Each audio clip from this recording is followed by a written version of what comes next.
সাংবাদিক বন্ধুসকল, বান্ধৱীসকল, আপোনালোকক আজি ইউনাইটেড পিপলছ পাৰ্টি লিবাৰেলৰ প্ৰেছ বাৰ্তাত সকলোকে আদৰণি জনাইছোঁ।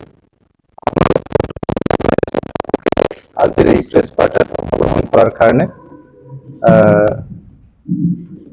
আগতীয়াকৈ কোৱাৰ দৰে আজি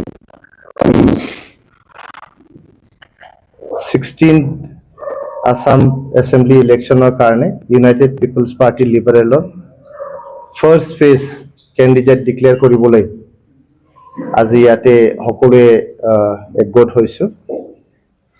আপোনালোকে সকলোৱে জানে যে 2020 চনৰ পৰা 2025 চনলৈকে ইউনাইটেড পিপলছ পাৰ্টি লিবাৰেলে বিটিআৰৰ চৰকাৰ চলাই আছিলে। বিটিআৰৰ চৰকাৰ চলাই বিটিআৰৰ যে চুক্তি হৈছিল, বিটিআৰ চুক্তি চাকৰ কৰাৰ পিছত আমাৰ প্ৰমোদ বড়ো ডাঙৰীয়াৰ নেতৃত্বত, লৰেন্স ইছলাৰী ডাঙৰীয়াৰ নেতৃত্বত, গোবিন্দ বসুমতাৰীৰ নেতৃত্বত আৰু UBPO 4টা NDB ফেকশ্যনৰ নেতৃত্বত ভাৰত চৰকাৰ অসম চৰকাৰৰ লগত বিটিআৰ চুক্তি হোৱাৰ পিছত আমাৰ UPPLৰ চৰকাৰ গঠন হৈছিল 2020 চনত। চৰকাৰ গঠন হোৱাৰ পিছত 5 বছৰ আমি বড়োলেণ্ড অঞ্চলত 40-50 বছৰ ধৰি যি হিংসাৰ দাবানল চলি আছিল, অস্ত্ৰৰ জনজননী ইয়াতে আছিলে, ইয়াতে ৰাজনৈতিক অস্থিৰতা আছিলে, সামাজিক অস্থিৰতা আছিলে, গোষ্ঠীগত সংঘৰ্ষ আছিলে, সকলো অৰাজকতা, সকলো হিংসা আৰু জাতি জনগোষ্ঠীৰ মাজত যে মতভেদ আছিলে, বড়ো অবড়ো ৰাজনীতি আছিল, সকলো বেয়া নেগেটিভ পলিটিক্সৰ খতম কৰি নতুন ৰাজনীতি এটা আৰম্ভ কৰা হৈছিল। এটা নতুন মডেল অফ পলিটিক্স ইয়াতে আৰম্ভ কৰা হৈছিল। ইয়াৰ পিছতে আপোনালোকে দেখা পালে যে বিভিন্ন কাম কাজ কৰা হ'ল। বিটিআৰ চুক্তি হোৱাৰ পিছত, UPPL চৰকাৰ অহাৰ পিছত আমি বিটিআৰৰ বাহিৰত থকা বড়োসকলৰ কাৰণে Bodo Kachari welfare autonomous council গঠন কৰা হ'ল। বিটিআৰৰ যে বাউণ্ডাৰী আছিল, আমাৰ ওদালগুৰিৰ পৰা এক্সপানশ্যন কৰি আমি শোণিতপুৰ বিশ্বনাথৰ গহপুৰলৈকে এইটো এক্সপানশ্যন কৰা হ'ল। বড়ো ভাষাটো আজি অসমৰ এছ'চিয়েট অফিচিয়েল লেংগুৱেজ কৰা হ'ল। বড়োফাৰ জন্ম দিৱস, বড়োফা উপেন্দ্ৰনাথ ব্ৰহ্মৰ জন্ম দিৱসটো আজি ছাত্ৰ দিৱস হিচাপে গোটেই অসমত ঘোষণা কৰা হ'ল। 31 মাৰ্চ যে বড়োফাৰ জন্ম দিৱস আছে, এইটো ছাত্ৰ দিৱস হিচাপে ঘোষণা কৰা হ'ল। বড়োফাৰ নামত দিল্লীত এটা প্ৰতিমূৰ্তি স্থাপন কৰা হ'ল। বড়োফাৰ নামত এটা মাৰ্গ, এটা ৰাস্তা উৎসৰ্গা কৰা হ'ল দিল্লীত। ইয়াতে যিমান উগ্ৰপন্থী সংগঠন আছিল, চিজফায়াৰ কৰা, নন চিজফায়াৰ কৰা, সকলোকে ভাৰত চৰকাৰৰ লগত আলোচনা বিলোচনা কৰি যিকোনো জাতি জনগোষ্ঠীৰ উগ্ৰপন্থী সংগঠনবিলাকৰ সমস্যা সমাধান কৰি দিয়া হ'ল। আমাৰ তামোলপুৰত এখন নতুনকৈ মেডিকেল কলেজ স্থাপন কৰা হ'ল। কোকৰাঝাৰত নতুনকৈ কোকৰাঝাৰ বিশ্ববিদ্যালয় আমি স্থাপন কৰিলোঁ। বিটিআৰত 10খন কলেজ প্ৰাদেশিকৰণ কৰা হ'ল। তেনেকৈ বিভিন্ন কাম কাজ, আপোনালোকক বহুত কাম কাজ আমি গিনাব পাৰোঁ আমাৰ বিটিআৰ চৰকাৰৰ দিনত। তাৰপিছত 2021 চনত আমি NDAৰ অংশীদাৰ হৈ Asom Gana Parishad, United People's party liberal আৰু ভাৰতীয় জনতা পাৰ্টি, 3টা পাৰ্টিয়ে মিলি পেলাই আমি অসম চৰকাৰ গঠন কৰিছিলোঁ। অসম চৰকাৰ গঠন কৰি UPPL তৰফৰ পৰা আমাৰ এজন কেবিনেট মন্ত্ৰীও আমাৰ আছিলে, মাননীয় উৰ্খা উগাৰা ব্ৰহ্ম ডাঙৰীয়া, তেখেত আছিল। আমাৰ 7জন বিধায়ক আমাৰ অসম চৰকাৰক আমি সহায় কৰিছিলোঁ, সহযোগিতা আমি আগবঢ়াইছিলোঁ।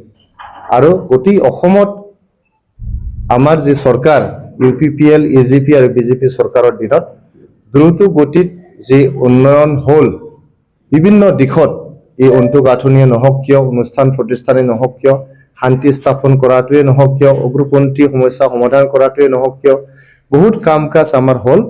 তো 2021 চনৰ পৰা 2026 চনলৈকে যোৱাকালিলৈকে যেতিয়া ইলেকশ্যন ঘোষণা হ'ল আৰু আজি মডেল কোড অফ কণ্ডাক্ট আমাৰ আৰম্ভ হৈ গ'ল। ইয়াৰ পিছত আমাৰ যে চৰকাৰৰ যে ম্যাদ এইটো উকলি গ'ল। গতিকে আমি আজিৰ তাৰিখত ইউনাইটেড পিপলছ পাৰ্টি লিবাৰেলে আমাৰ বিটিআৰ অঞ্চলত এটা পাৱাৰ বেলেন্স আনিবলৈ আমি যেহেতু সেপ্টেম্বৰ মাহত 2025 সেপ্টেম্বৰ মাহত যে আমাৰ ইলেকশ্যন হৈছিল তাতে আমি ইউপিপিএলে বিভিন্ন কাৰণৰ কাৰণে আমি হাৰিছিলোঁ। ৰাইজে আমাক মেণ্ডেট দিয়া নাছিল। আমি এইটো চিৰনত কৰি আমি গ্ৰহণ কৰি লৈ বিপিএফক শুভেচ্ছা জনাই তেখেতসকলক আমি অনুৰোধ কৰিছিলোঁ ভালকে যাতে কাম কৰি যায়। আমাৰ বড়োলেণ্ড অঞ্চলত যে ঘূৰি অহা শান্তি এইটো যাতে চিৰযুগমীয়া কৰে।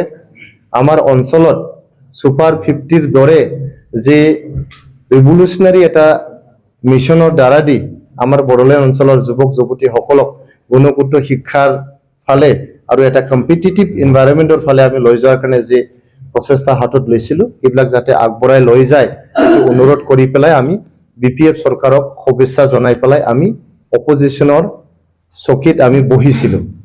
কিন্তু আমি যোৱা 6 মাহ আমি কি দেখা পালোঁ? আমি চৰকাৰ অহাৰ পিছতে চালাকাটিত কেতিয়াও নুশুনা নাচুত নাবুদ এটা ঘটনা হ'ল। আমাৰ অঞ্চলত মাওইষ্ট আহিল বোলে। মাওইষ্টে ৰেলৱেত বম ফুটালে। বম ফুটাই পেলাই পিছত দেখা পালোঁ এই মাওইষ্টজনক পুলিচে তাৰপিছত কি হ'ল?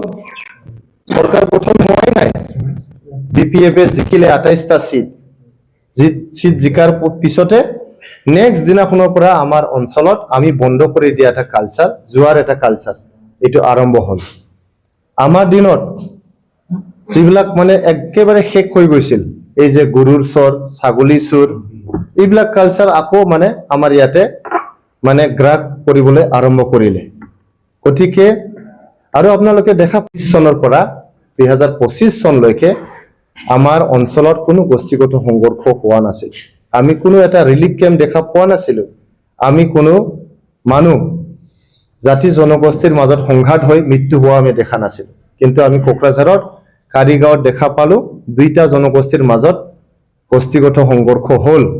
ৰিলিফ কেম্প আকৌ ঘূৰি আহিল। আৰ্মি ফ্লেগ মাৰ্চ কৰিব লগা হ'ল।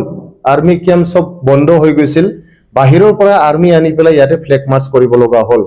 খুব দুখৰ কথা 2জন নিৰীহ যুৱক ইয়াতে মৃত্যু হ'ব লগা হ'ল। এজন বড়ো যুৱক আৰু এজন সান্তাল যুৱক ইয়াতে মৃত্যুবৰণ কৰিব লগা হ'ল।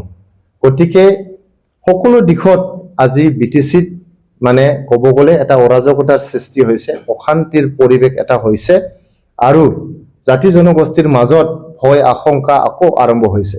যি বড়ো অবড়ো আমি বন্ধ কৰি দিছিলোঁ, বড়ো অবড়ো নোহোৱা হৈ গৈছিল, আজি আকৌ বড়ো অবড়ো ৰাজনীতি ইয়াতে আৰম্ভ কৰিবলৈ ধৰিছে। এই কাৰণে আমি আজি প্ৰথম লানি যে আমাৰ প্ৰাৰ্থী ইয়াতে ঘোষণা হ'ব, আমি ৰাইজক অনুৰোধ কৰিব বিচাৰিছোঁ যে আপোনালোকে পাৱাৰটো বেলেন্স কৰিব লাগিব। বিটিচিতে আপোনালোকে বিপিএফক দিলে অসম এছেম্বলিৰ যে নিৰ্বাচন হ'ব ইয়াতে আপোনালোকে ইউপিপিএলক দিব লাগিব। তেতিয়াহে ৰাইজৰ মুনাফা হ'ব। যেতিয়া ইউপিপিএলে কাম নকৰে বিপিএফৰ তাতে যাব পাৰিব, বিপিএফে কাম নকৰিলে ইউপিপিএলৰ তাতে আহিব পাৰিব। যদি ইউপিপিএলৰ এমএলএ থাকে তেনেহ'লে আপোনালোকে যেতিয়া ইউপিপিএলৰ এমএলএ কাম নকৰিব বিপিএফৰ এমচিএলৰ তাতে যাব পাৰিব। বিপিএফৰ এমচিএলে যদি কাম নকৰে তেনেহ'লে ইউপিপিএলৰ এমএলএ তাতে আহিব পাৰিব। আৰু এনেও যদি এবছলুট পাৱাৰ আপোনালোকে বিপিএফক দিয়ে তেনেহ'লে ইয়াত অৰাজকতা সদায় থাকিব, ইয়াতে অশান্তিময় পৰিৱেশ থাকিব আৰু কোনো ইয়াতে ভাল এটা কম্পিটিটিভ পলিটিক্স ইয়াতে নহ'ব। যদি 2টা পাৰ্টিৰ মাজত পাৱাৰটো বেলেন্স হৈ যায় তেনেহ'লে ৰাইজক সেৱা আগবঢ়োৱাত এটা কম্পিটিশ্যন হ'ব। বিপিএফেও ৰাইজক সেৱা আগবঢ়াবলৈ কম্পিটিশ্যন কৰিব, ইউপিপিএলক ৰাইজক সেৱা আগবঢ়াবলৈ কম্পিটিশ্যন কৰিব। কিন্তু এটা পাৰ্টিক যদি আপোনালোকে এবছলুট পাৱাৰ দিয়ে তেনেহ'লে তেখেতসকলে কোনো কামেই নকৰিব। আপোনালোকে অলৰেডি দেখা পাইছে যে 5টা প্ৰতিশ্ৰুতি দিছিল, এই 5টা প্ৰতিশ্ৰুতি বিপিএফে পূৰণ কৰিব নোৱাৰিলে। তেখেতসকলে কৈছিল যে ইলেকশ্যন জিকাৰ লগে লগে সকলো মানে ভূমিহীন মানুহক পাট্টা প্ৰদান কৰিব বুলি। আজিলৈকে কোনো মানুহক পাট্টা প্ৰদান কৰা নাই। যুৱকসকলক 100 কোটি দিম বুলি কৈছিল, আজিলৈকে আমি কোনো 1 কোটি টকা দিয়া আমি দেখা নাই।